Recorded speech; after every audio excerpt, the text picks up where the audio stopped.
Assalamualaikum warahmatullahi wabarakatuh.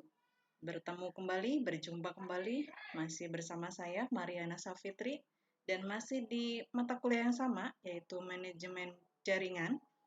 Kali ini kita masuk ke pertemuan ketiga, yaitu tentang network komponen, ya, atau komponen jaringan. Oke, sebelum lebih jauh kita bahas, kita ketahui dulu apa sih jaringan komputer. Jaringan komputer merupakan sistem yang terdiri atas komputer-komputer dan perangkat jaringannya yang dirancang untuk berbagi sumber daya. Sumber daya di sini bisa memori, bisa data, bisa file, ya, bisa CPU, ya. Kemudian berkomunikasi dan dapat mengakses informasi. Ya, itu pengertian dari jaringan komputer. Kemudian, jaringan komputer terdiri dari dua, yaitu ada node, ada link. Node sendiri adalah sebuah titik perhubungan, ya. Kalau di dalam jaringan komputer, yaitu sebuah perangkat elektronik aktif yang terhubung dari satu jaringan yang mampu mengirim, menerima, ataupun meneruskan informasi melalui saluran komunikasi. Ya, di sini ada hub, ada bridge, kemudian ada routers, ada gateways, dan ada switch. Nah, kemudian untuk link sendiri adalah jalur transmisi data atau informasi antar node. Ya, jadi hubungan antara node yang satu dengan node yang lainnya dalam sebuah jaringan. Itu yang namanya link. Oke, untuk node kita bahas yang pertama adalah hub dulu, ya. Oke, untuk hub, ini cara kerjanya, yaitu pertama paket yang tiba di salah satu port akan disalin ke semua simpul yang terhubung ke hub. Kemudian, kecepatan hub harus dibagi ke masing-masing port. Ya, karena harus dibagi ke masing-masing port, tentu saja di sini hub memiliki kelebihan dan kekurangan. Ya, untuk kelebihan sendiri, yaitu memungkinkan pengguna untuk berbagi pada jalur yang sama. Kemudian, karena berbagi pada jalur yang sama, maka hub memiliki kekurangan, yaitu kecepatan komunikasinya harus berbagi juga. Ya. Selanjutnya yang kedua yaitu bridge. Ya. Untuk bridge, di sini cara kerjanya memetakan alamat Ethernet dari setiap node atau titik yang ada pada masing-masing segmen jaringan dan hanya memperbolehkan lalu lintas data yang diperlukan melintasi bridge. Ya. Jadi ketika menerima sebuah paket bridge, menentukan segmen tujuan dan sumber. Jika segmennya sama, paket akan ditolak. Dan jika segmennya beda, maka paket akan diteruskan ke segmen tujuan. Kemudian, bridge juga bekerja pada physical layer dan data link layer. Ya. Selanjutnya, kita ke routers. Ya. Cara kerjanya bagaimana untuk router? Cara kerjanya, router sendiri merupakan penyaring lalu lintas data. Ya, penyaringan dilakukan menggunakan protokol tertentu.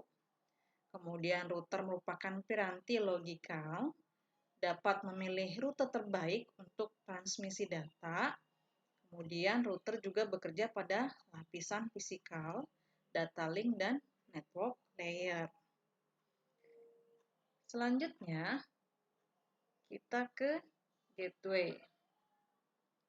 Oke, untuk gateway, di sini router yang menghubungkan dua jaringan dengan protokol network yang tidak sama, ya. Kemudian gateway melakukan konversi protokol pada network layer. Seperti sini, menghubungkan dua jaringan dengan protokol network yang tidak sama. Di sini network A, ini network B, kemudian untuk network A protokolnya P, kemudian network B protokolnya adalah Q. Ya. Oke, selanjutnya node komponen jaringan. Oke, di sini ada dial-up network, kemudian di sini menggunakan router, gateway, kemudian ada external network-nya. Di sini juga router, ada switch, hub, kemudian ada hub, ada ATM switch, ya. Kemudian di sini switch hub external network, di sini ada remote bridge, kemudian untuk hub di router sini ada workstation, kemudian bridge, kemudian menggunakan hub. Di sini untuk ATM menggunakan router, ada hub, ya. Ini untuk node komponen jaringan. Kemudian di sini juga ada basic network node, ya. Di sini ada ATM, kemudian ada ATM switch-nya, kemudian di sini ada lokal dari LAN, ada Ethernet paket, kemudian di sini lokal network-nya IP paket, kemudian di sini ada IP network paket, ya. Oke, kemudian kita bahas tentang topologi, ya. Topologi yaitu layout atau farmasi bagaimana perangkat jaringan tersebut akan dikonfigurasi. Oke, topologi sendiri ada dua, ya. Ada LAN, ada WAN. Oke, kita bahas yang pertama adalah LAN, Local Area Network, yaitu jenis jaringan komputer dengan mencakup wilayah lokal yang jangkauan maksimalnya 10 km, ya. Untuk tipe LAN sendiri, di sini ada beberapa. Yang pertama ada Ethernet, yaitu teknologi jaringan yang banyak digunakan dalam jaringan LAN. Dia wide network atau berbasis kabel. Kemudian seluruh Ethernet LAN dikonfigurasi sebagai logical bus dan secara fisik dapat diimplementasikan dalam bentuk topologi bus ataupun star. Ya. Kemudian ada lagi fast Ethernet, ya. Di sini Ethernet yang bekerja pada kecepatan transfer 100 Mbps, ya. Artinya apa? Artinya sebuah informasi dan paket data yang dikirimkan dapat memiliki kecepatan transfer yang lebih cepat dan lebih tinggi, yaitu 100 megabit per detiknya. Oke. Fast Ethernet yang banyak digunakan, contohnya adalah PC desktop ataupun personal laptop dari level low hingga mid sampai dengan high, ya. Kemudian perangkat elektronik seperti media player, kemudian perangkat keras seperti proyektor, monitor, ya. Kemudian access point, router, bridge, dan juga perangkat komputer lainnya. Ya, ini untuk fast Ethernet. Ya. Oke, selanjutnya untuk gigabit Ethernet. Ya. Untuk gigabit Ethernet, ini tentu lebih cepat lagi, ya. Sebuah Ethernet card atau NIC yang memiliki kecepatan transfer data atau arus sebesar 1000 Mbps atau 1 GPS, ya. Gigabyte Ethernet ini banyak digunakan pada komputer server dengan skala yang sedang hingga besar, kemudian komputer atau PC desktop ataupun laptop yang speknya tinggi, ya. Kemudian jaringan LAN, MAN, dan WAN yang membutuhkan akses data cepat dan juga sibuk, ya. Ini termasuk dalam jaringan internet kabel, ya, itu untuk gigabit. Selanjutnya ada hub duplex, kemudian ada juga full duplex. Mungkin teman-teman pernah mendengar ya di mata kuliah lain tentang hub duplex dan full duplex. Di sini saya meremind saja, ya, mengingatkan saja. Untuk hub duplex, di sini mode transmisi di mana komunikasi antara pengirim dan penerima terjadi di kedua arah, namun satu persatu, ya. Pengirim dan penerima keduanya dapat mengirim dan menerima pesan informasi, tetapi hanya satu yang diizinkan untuk mengirim sekaligus, ya. Jadi kalau dianalogikan dengan kendaraan, di sini hub duplex masih merupakan jalan satu arah, di mana kendaraan yang berjalan berlawanan arah arus harus menunggu hingga jalannya kosong baru bisa jalan. Di sini contohnya HT ya, yang sering dipakai sama kru-kru gitu ya, atau juga sama security gitu. Nah, selanjutnya untuk full duplex, di sini komunikasi antara pengirim dan penerima dapat terjadi secara bersamaan. Ya, ini sudah lebih canggih lagi.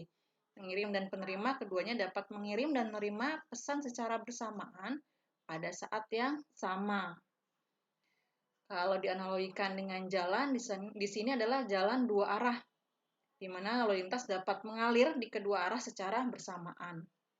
Contohnya adalah yang kita gunakan sehari-hari, yaitu handphone ya, ataupun telepon. Oke, selanjutnya ada switch Ethernet ya. Kemudian untuk switch Ethernet ini LAN yang kaitan perangkat yang bergerak pada susunan data link ya, yaitu lapisan kedua dari bentuk referensi OSI ya. Scalar pada umumnya sama dengan jembatan, tapi umumnya menopang jumlah yang lebih besar nih dari bagian LAN dan punya keahlian manajemen yang lebih kaya lagi, lebih bagus lagi. Ya. Selanjutnya ada VLAN atau Virtual LAN. Ya.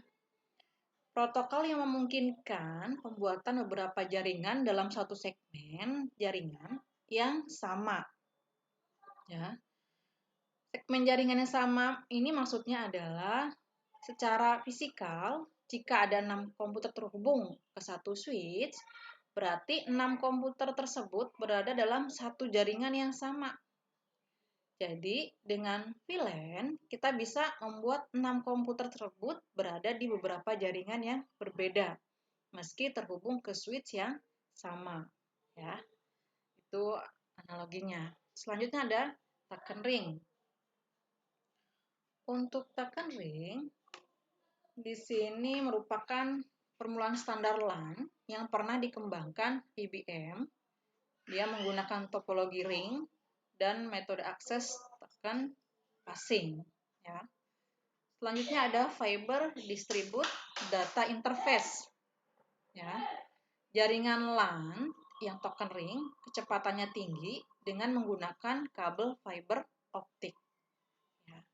Ada lagi ATM ya, atau Asynchronous Transfer Mode ya, atau di sini LAN.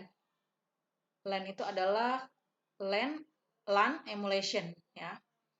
Di sini untuk Asynchronous Transfer Mode atau ATM, yaitu protokol jaringan yang berbasis sel ya. Jadi ada paket-paket kecil yang berukuran tetap. Oke. Kita lanjut ke topologi jaringan ya. Untuk jenis LAN, di sini topologi jaringannya ada topologi bus ya. Kalau digambarkan seperti ini ya. Jadi ada beberapa komputer yang terhubung ya. Kemudian kita lihat karakteristik dari topologi bus ya. Yang pertama, node-node dihubungkan secara serial ya. Kemudian sepanjang kabel. Jadi bentuknya seperti ini ya. Ini namanya serial. Kemudian pada kedua ujung kabel ditutup dengan terminator. Kemudian paket-paket saling bersimpangan dalam satu kabel. Salah satu node rusak, maka jaringan keseluruhan dapat down. Ya. Karena ini bentuknya seri. Jadi kalau ada yang rusak satu node, maka keseluruhan bisa down. Kelebihannya apa? Kelebihannya topologi yang sederhana, ya, kemudian kabel yang digunakannya sedikit, biayanya pasti lebih murah, ya. Kemudian mudah dalam implementasinya, ya, dalam penggunaannya. Itu kelebihannya. Kekurangannya apa? Kekurangannya, yang pertama, traffic yang padat bisa memperlambat konektivitas, ya. Kemudian sulit untuk melakukan troubleshoot. Kemudian topologi paling lambat dibanding dengan topologi lainnya. Itu topologi bus. Selanjutnya, kita masuk ke topologi ring. Dari namanya saja sudah ring, ya. Bentuknya berarti seperti cincin, lingkaran, ya. Nah, karakteristiknya di sini, node-node dihubungkan secara serial sepanjang kabel dengan bentuk jaringan seperti lingkaran, ya. Kalau tadi bus itu seri, ya, memanjang. Kalau ini lingkaran. Kemudian paket-paket mengalir dalam satu arah, ya, bisa ke kiri atau ke kanan. Masalahnya sama dengan topologi bus. Jika salah satu node rusak, maka jaringan keseluruhan dapat down, ya. Tipe kabel yang digunakan adalah UTP atau patch kabel, ya. Ini IBM tipe 6. Nah, gimana kelebihannya untuk topologi ring? Kelebihannya, data mengalir satu arah sehingga collision dapat dihindarkan. Kemudian, aliran data lebih cepat karena data mengalir satu arah. Waktu aksesnya data lebih optimal. Nah, itu kelebihan. Kekurangannya apa? Kekurangannya, pertama, jika ada node yang tidak berfungsi, maka akan mempengaruhi keseluruhan jaringan. Kemudian menambah atau mengurangi node akan mengacaukan jaringan dan sulit untuk melakukan konfigurasi ulang. Itu kekurangan ring. Nah, bagaimana dengan star? Ya, untuk star, di sini karakteristiknya, setiap node terhubung dengan konsentrator, ya. Kemudian sangat mudah dikembangkan. Kemudian problem pada satu komputer tidak akan menunggu aktivitas komputer lainnya.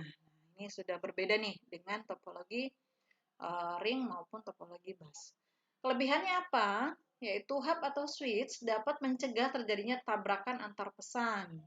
Kemudian kinerjanya lebih optimal karena lintas kabel dari terminal ke server yang pendek. Kemudian penambahan atau pengurangan terminal tidak mengganggu aktivitas, ya. Nah, untuk kekurangannya bagaimana kekurangannya? Jika hub atau switch rusak, seluruh jaringan akan berhenti, ya.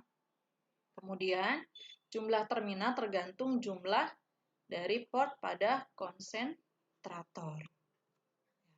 Selanjutnya ada topologi hybrid, ya. Oke, kita lihat untuk hybrid karakteristiknya yaitu merupakan gabungan dari beberapa topologi, ya. Kemudian penggunaannya tergantung pada kepentingan yang dibutuhkan, ya. Kalau dari sini kita lihat bentuknya seperti bus, namun di sini seperti star, seperti itu, ya. Oke, bagaimana dengan WAN, Wide Area Network? Nah, untuk WAN mencakup daerah geografis yang lebih luas dibanding LAN. Bisa mencakup negara atau juga benua. Kemudian, di sini ada fasilitas atau media dari jaringan WAN. Yang pertama ada wire. Ini berarti kabel, ya, menggunakan kabel. Di sini ada UTP atau STP. UTP itu unsealed twist pair, STP itu sealed twist pair, ya. Jadi untuk yang kabel UTP ini terdapat 4 inti kabel yang saling berbelit, namun tidak memiliki pelindung, ya. Memiliki kode warna yang berbeda. Untuk UTP ini berfungsi untuk menghubungkan satu komputer dengan komputer lainnya melalui jaringan LAN.